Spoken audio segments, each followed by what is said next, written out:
उसके बाद से वे प्रत्येक बृहस्पतिवार को गुरु भगवान का व्रत तथा पूजन करने लगी। बृहस्पति भगवान की कृपा से उनके पास धन हो गया, परंतु रानी फिर पहले की तरह आलस्य करने लगी। तब दासी बोली, देखो रानी, तुम पहले भी इस प्रकार आलस्य करती थी। तुम्हें धन को रखने में कष्ट होता था, इस कारण सभी धन नष्ट हो गया। अब गुरु भगवान की कृपा से धन मिला है तो तुम्हें फिर आलस्य होता है। बड़ी मुसीबतों के बाद हमने यह धन पाया है, इसलिए हमें दान पुण्य करना चाहिए। तुम भूखे मनुष्य को भोजन कराओ, प्याऊ लगवाओ, ब्राह्मणों को दान दो, कुआं, तालाब, बावड़ी आदि का निर्माण कराओ, मंदिर पाठशालाएं बनाकर दान दो, कुंवारी कन्याओं का विवाह कराओ। धन को शुभ कार्यों में खर्च करो, जिससे तुम्हारे कुल का यश बढ़े तथा स्वर्ग की प्राप्ति हो और पितृ भी प्रसन्न हो। दासी की बात मानकर रानी ने इस प्रकार के कर्म करने प्रारंभ किए, जिससे उसका काफी यश फैलने लगा। एक दिन रानी और दासी आपस में विचार करने लगी। न जाने राजा किस दशा में होंगे, उनकी कोई खोज खबर नहीं है। गुरु भगवान से उन्होंने प्रार्थना की और भगवान ने रात्रि में राजा को स्वप्न में कहा, हे राजा, उठ, तेरी रानी तुझको याद करती है, अब अपने देश को लौट जा। राजा प्रातःकाल उठकर जंगल से लकड़ियां काटकर लाने के लिए जंगल की ओर चल पड़ा। जंगल से गुजरते हुए वह सोचने लगा, रानी की गलती से कितने दुख भोगने पड़े। राजपाट छोड़कर उसे जंगल में आकर रहना पड़ा। जंगल से लकड़ियां काटकर उन्हें बेचकर गुजारा करना पड़ा। उसी समय उस जंगल में बृहस्पति देव एक साधु का रूप धारण कर आए और राजा के पास आकर बोले, हे लकड़हारे, तुम इस सुनसान जंगल में किस चिंता में बैठे हो, मुझे बतलाओ। यह सुन राजा के नेत्रों में जल भरा और साधु की वंदना कर बोला, हे प्रभु, आप सब कुछ जानने वाले हैं। इतना कहकर राजा ने साधु को अपनी संपूर्ण कहानी सुना दी। महात्मा स्वभाव से ही दयालु होते हैं। वे राजा से बोले, हे राजा, तुम्हारी पत्नी ने बृहस्पति देव के प्रति अपराध किया था, इस कारण तुम्हारी यह दशा हुई है। अब तुम किसी प्रकार की चिंता मत करो, भगवान तुम्हें पहले से अधिक धन देंगे। देखो, तुम्हारी पत्नी ने बृहस्पतिवार का व्रत करना प्रारंभ कर दिया है। अब तुम भी बृहस्पतिवार का व्रत करके चने की दाल व गुड़ और जल को लोटे में डालकर केले के पत्ते से भगवान विष्णु का पूजन करो, फिर कथा कहो या सुनो। भगवान तुम्हारी सब कामनाओं को पूर्ण करेंगे। साधु को प्रसन्न देखकर राजा बोला, हे प्रभु, मुझे लकड़ी बेचकर इतना पैसा भी नहीं बचता जिससे भोजन करने के उपरांत कुछ बचा सकूं। मैंने रात्रि में अपनी रानी को व्याकुल देखा है। मेरे पास कोई साधन नहीं जिससे मैं समाचार जान सकूं।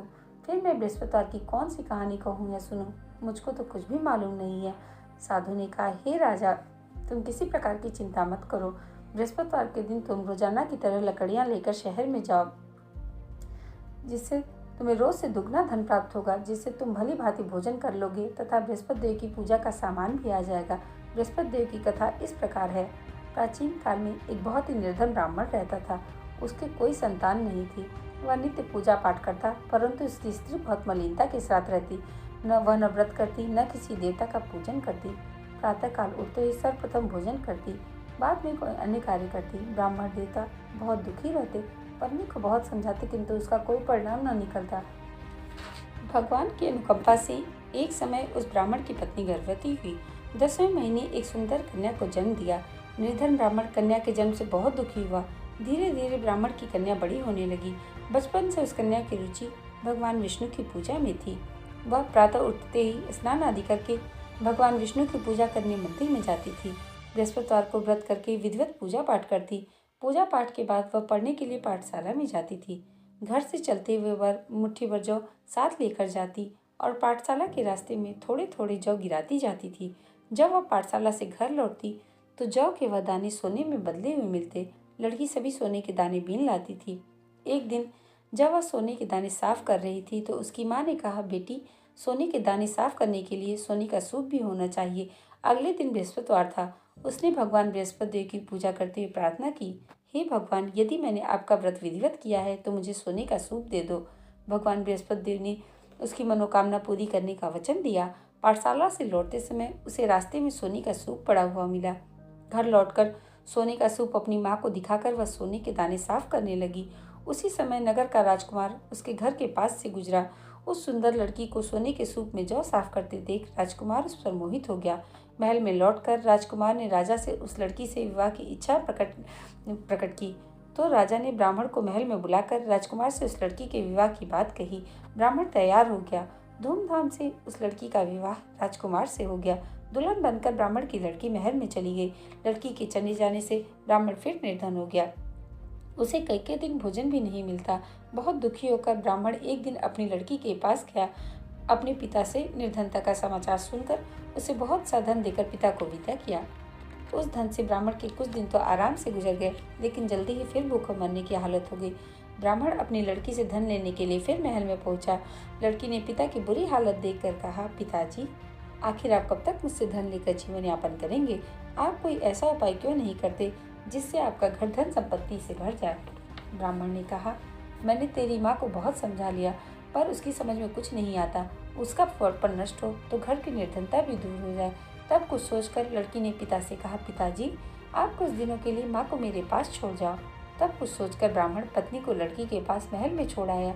लड़की ने अपनी माँ से कहा, माँ, तुम कल प्रातःकाल उठकर स्नान आदि करके भगवान बृहस्पति देव जी की पूजा अवश्य करना। पूजा करने से तुम्हारी निर्धनता अवश्य दूर हो जाएगी। लेकिन उसकी माँ ने उसकी कोई बात नहीं मानी। तब क्रोधित होकर लड़की ने अपनी माँ को एक कक्ष में बंद कर दिया। सूर्योदय के समय माँ को उठाकर जबरदस्ती उसे स्नान कराया, फिर मंदिर में ले जाकर भगवान बृहस्पति देव जी की पूजा कराई। कुछ दिनों तक ऐसा करने से माँ की बुद्धि में परिवर्तन हुआ और स्वयं बृहस्पतिवार का व्रत रखने लगी। उसके व्रत रखने से ब्राह्मण के घर में भगवान विष्णु की अनुकंपा से धन की वर्षा होने लगी। दोनों पति पत्नी धन संपत्ति पाकर आनंदपूर्वक जीवन यापन करते हुए विष्णु धाम को चले गए। लकड़हारा बने राजा ने उन साधु से भगवान बृहस्पति देव की कथा सुनकर बृहस्पतिवार का व्रत करके भगवान विष्णु की पूजा की। उस दिन से उसके सभी कलेश दूर हो गए। लेकिन अगले बृहस्पतिवार को कामकाज में अधिक व्यस्त रहने के कारण उसने भगवान बृहस्पति देव जी का व्रत नहीं किया।